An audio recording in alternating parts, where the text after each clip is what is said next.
২০২৪ সালের ৫ আগস্টের পর কয়েক দফায় গুড়িয়ে দেওয়া হয়েছে রাজশাহী মহানগর আওয়ামী লীগের কার্যালয়। এরপর পরিত্যক্ত জায়গাটির মালিকানা নিয়ে চলছে টানাটানি। জায়গাটির মালিকানা দাবি করে সাইনবোর্ড টানিয়েছিলেন ইন্দ্রনীল মৈত্র, দুর্জয় মৈত্র ও পূর্ণিমা ভট্টাচার্য। পূর্ণিমা ভট্টাচার্যের দাবি, উত্তরাধিকার সূত্রে তারা ওই জমির মালিক। দীর্ঘ লড়াইয়ের পর আদালতের রায়েও সেই স্বীকৃতি পেয়েছেন। রাজশাহী মহানগর আওয়ামী লীগকে অফিসের জন্য দিয়েছিলেন ভাড়া। 283 দাগে আমি রায় পেয়েছি, অনেক আগে আমার রায়। তারপরেও কায়ুম রেজা চৌধুরীর রায় আমার অনেক পরে। আমি, আমার বড় ছেলে দুর্জয়, ছোট ছেলে ইন্দ্রনীল, তিনজনের নামে এই সম্পত্তিটা 89 শতক রায় হয়েছে।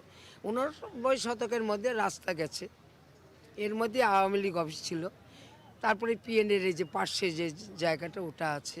সম্প্রতি তাদের টানানো সাইনবোর্ড খুলে সেখানে নতুন সাইনবোর্ড টানিয়েছে জেলা প্রশাসন। জেলা প্রশাসন বলছে জায়গাটি অর্পিত সম্পত্তি।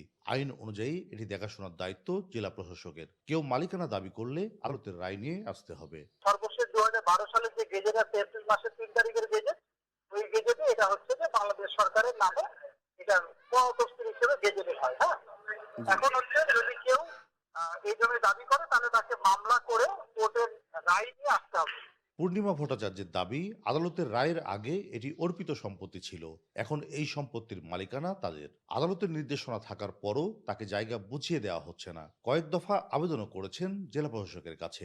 রিটে 30 দিনের মধ্যে আমাকে এই জমিগুলো আপনার খাজনা খারিজ করে দখল বুঝিয়ে দেওয়ার কথা। তা আজ পর্যন্ত ঘুরছি, কিন্তু আমি কোনো কিছুই বুঝিয়ে দেননি সরকার পক্ষ আমাকে। কাজী শাহেদ, দেশ টিভি, রাজশাহী।